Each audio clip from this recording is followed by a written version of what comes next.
the aftermath of like a really serious like bombing in Syria by the government forces, and I really felt the need to like write something then, and I did. But it wasn't good. It was raw, you know, it was reactive. Yeah. And then like a couple months later you come back to it, and then at that time it's like you face your inspiration in a different way. You're not at the mercy of your inspiration, but you're in control of it.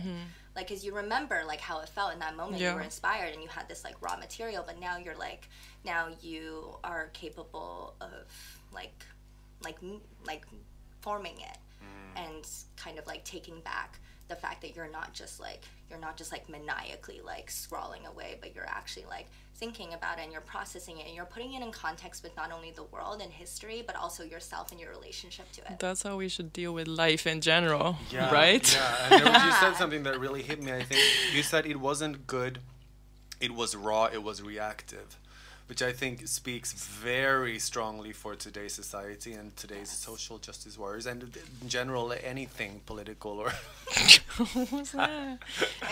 She's shedding. or crown related. Yeah, she dropped the mic, dropped the leaf. That's what it is, and I think maybe that's something that a lot of people also could learn from various forms of art, whether it's poetry or painting, that something that is just reactive or something that just is raw material isn't necessarily the way to reach out to the other person. Yes. It's about the balance. It's about putting these elements together in a well written, well worded phrase, or whether it's musically or words, I don't know, but and that it's contextualized. It's rightfully contextualized. You know, it's like if you're gonna speak up about something, if you're gonna like throw your voice into like the melting pot of voices and passions, then like your contribution should be productive.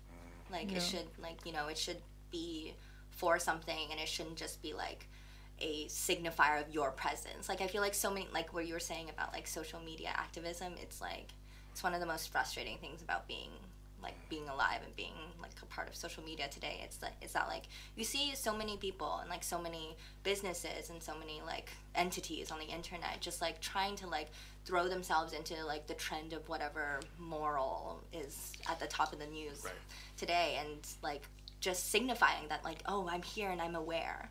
And it's like that's all they do. And it's just like, oh no, I know about this too, guys. Like no, like no, trust me, like this really sucks. And it's like yeah, like okay, but like how is this productive at all? Like how is this like forwarding? Anyway. Right. I think that's also a very interesting discussion in intention versus just doing something because everyone else are doing it. There is a certain sense of gratitude, of course, for people, like whether it's the BLM movement or whether it's about the Syria bombings or whether it's about general like poverty in general. People repost these things whether they're not even aware what the actual situation is about, but they do it maybe not with the right intention, but it still would be able to reach someone that might take it into account and actually would have the intention to move forward and read more about it. But still the original person that reposted this would be someone that didn't even really care, that just wanted to get on the hype. What's right? What's wrong? Do you? What's Do right you? to you? It's so complex, I think. It is so it's complex. so confusing. It is. It's never black and white. Yeah.